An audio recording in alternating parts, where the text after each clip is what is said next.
안녕하세요. 다음은 기사 내용입니다.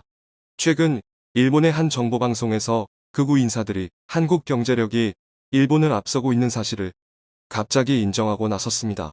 그러면서 TSMC도 유치했는데 삼성이라고 잊지 못하겠냐라며 삼성을 일본이 가져오자고 하는데요. 태세전환에 나선 그들에게 한국 교수가 뼈 때리는 발언을 날리자 그들은 입이 대빨 나오며 할 말을 잃어버렸습니다. 방송의 내용은 다음과 같았습니다. 처음에 메인 MC는 1인당 명목 GDP가 2027년에 한국이 일본을 넘어설 것이라고 말하며 이것이 일본보다 한국이 빠르게 성장하고 있다는 증거라고 표를 제시했는데요. 그리고 한국과 여러모로 갈등이 일어나고 있는 현 상황을 어떻게 할지 논의를 시작합니다.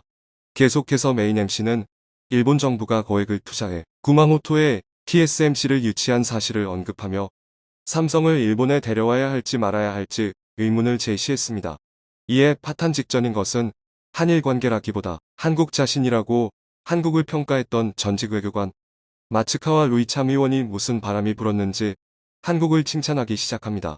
그러면서 그녀는 한국은 디지털화가 이뤄졌고 노동 유연성도 매우 높습니다.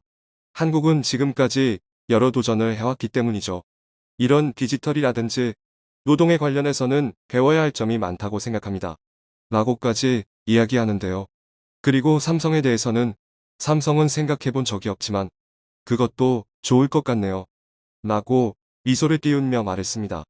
메인 MC도 대만 TSMC도 거액을 들여 데려왔는데 삼성이라고 안 될 것 없죠. 한국은 일본보다 발전할 거니까요. 라며 그녀를 거들었습니다. 이쯤 되면 극우 방송을 시청하던 일본인들이 경악할 만도 한데요. 물론 억줄 사람은 생각도 없는데 말입니다. 극우 메인 MC는 한국의 성장력을 어떻게 흡수할지에 대해 마츠카와 의원과 이런저런 이야기를 나누기까지 합니다. 수많은 한국인들이 오랜 노력을 기울여 끌어올린 성장력을 30년 동안 정체되어 온 일본이 어떻게 흡수한다는 건지에 대해서 의문이 드는데요. 마츠카와 의원은 갑자기 여기서 역사 문제가 한일 관계에 제일 걸림돌이 된다는 말을 슬쩍 개냅니다. 그녀의 역사관은 그대로였기 때문에 일본이 물러나야 된다는 이야기는 절대 개내지 않았죠. 결국 출연자들의 논리는 한국은 일본보다 발전하고 있으니 한국의 성장력을 흡수해야 한다. 그렇지만 한국이 역사 문제에서는 물러나라 라는 건데요. 말이 전혀 안 되고 있습니다. 점점 이야기가 산으로 가는 상황에 메인 MC는 이어서 산케이 신문 논설위원 구로다 가스히로에게 한일 관계의 해법에 대해 묻는데요. 구로다 또한 과거 한국의 발전은 일본 덕이다. 한국인들은 대화할 때 침이 많이 튀어서 코로나에 잘 걸린다. 등 셀 순도 없는 망언을 일삼던 대표적인 극우 인사입니다. 그도 이번 방송에서 웬일로 한국 칭찬을 하며 개심을 한 모습이 보이나 싶었는데요. 처음에 구로다는 한 경제연구소에서 매년 아시아 태평양 지역에 진출한 일본 기업의 실적을 조사하고 있습니다. 그런데 올해 가장 흑자를 많이 낸 기업이 한국에 있는 일본 기업입니다. 85% 이상이 흑자로 타의 주종을 불허하고 있습니다. 결국 한국 경제가 좋지 않으면 일본 기업도 불리해지는 구조가 되고 있어요. 라고 말하며 극우 시청자들을 뒷목 잡게 만들었습니다. 하지만 아니나 다를까 삼성을 일본에 가져온다는 발상에 대해 대찬성한다며 대만 기업보다도 삼성 쪽이 내부적으로는 훨씬 친일이라고 봐요. 왜냐하면 일본에서 배워서 지금의 삼성이 됐으니까요. 라고 발언합니다. 한국인으로서는 실소가 나오지 않을 수 없는 발언이죠. 여태까지 그렇게 깎아내리려고 악을 쓰고 삼성을 외면해왔으니 쏘이고 외양간 고치는 행동으로 밖에 보이지 않습니다. 그러면서 삼성이 일본에 진출할 가망이 없다고 말하며 그에 대한 이유가 한국의 국민 감정 때문에 무리라고 합니다. 다음으로는 전직 외교관이자 한국인으로 태어나지 않아 다행이다라는 혐한 책으로 대박을 친 것으로 유명한 무토 마사토시가 등장합니다. 그는 역시 그 명성이 어디 가지 않게 극단적으로 일본의 편에 서서 입을 열었습니다. 한국의 1인당 GDP가 일본을 넘어서도 일본은 물가와 임금이 오르지 않아서 그런 것이라 어쩔 수 없다. 실제 수치는 일본이 한국보다 위다. 하지만 한국의 첨단 기업의 힘은 인정한다. 한일 갈등은 정부끼리의 문제고 과거의 귀찮은 문제는 빨리 해결해야 한다. 그의 말이 끝나자 메인 MC는 이영채 교수에게도 어떻게 생각하는지 물어보는데요. 그의 답에 일본 극우 인사들은 할 말을 잃고 말았습니다. 교수가 일본이 인정해야만 하는 것은 한국은 1960년에 1인당 GDP가 88달러였던 나라라는 것이라고 말한 것이죠. 그러면서 일본 식민지 시대까지 겪은 나라가 50년 만에 식민 지배했던 나라를 넘어섰는데 이런 전례는 전 세계 어디에도 없습니다. 라고 일가합니다. 그의 사이다 발언은 계속 이어집니다. 이제는 1인당 생산성의 경우 한국이 일본을 넘어선 것이 현실입니다. 그러니까 옛날과 비교해서 한국 경제가 일본 밑이었을 때는 일본이 말하는 대로 됐지만 이제는 국가 경쟁력에서 한국이 일본보다 높아지고 있다는 것을 일본 사회도 인정해야 합니다. 게다가 일본 젊은 사람들은 이미 한국에 가면 한국 쪽을 더 멋지게 보고 있습니다. 일본보다 디지털 기술이 발달됐고 문화 콘텐츠도 있어 일본 젊은이들이 이미 배우고 있다고 봅니다. 극우 인사들 중 그 누구도 이영채 교수의 말에 반박하지 못하고 방송은 종료되었습니다. 여기서 일본인들의 실제 반응을 잠시 보겠습니다. 일본의 젊은이들이 한국을 일본보다 디지털화돼서 멋지다고 알고 있다라고 이영채가 말했어. 그럼 한국인들 일본에 취업하러 오는 거 못하게 해줘야겠네. 한국에는 배울 점도 받아들이고 싶은 기업도 없어. 싸움을 만드는 건 한국이야. 한국을 멋있다고 생각해 본 적은 한 번도 없어. 한국이 일본을 상회한다고?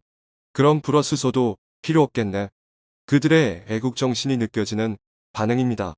현재 일본 극우 인사들뿐 아니라 실제로 일본 내에서도 한국을 화이트 리스트에 다시 놓자는 의견이 나오고 있는 상황입니다. 하지만 삼성은 일본 손을 들어줄 생각이 전혀 없어 보입니다. 미국과 스위스에서도 삼성전자에 잇따라 러브콜을 보내고 있기 때문이죠. 최근 삼성전자는 5나노미터 공정을 이용해 IBM의 차세대 서버용 CPU를 위탁 생산한다고 발표했습니다. 글로벌 컴퓨팅 시장을 주도하는 IBM과의 협력을 확대하며 시장 1위인 대만 TSMC와의 격차 줄이기에 속도를 낼 수 있게 됐다는 평가가 나오고 있는데요.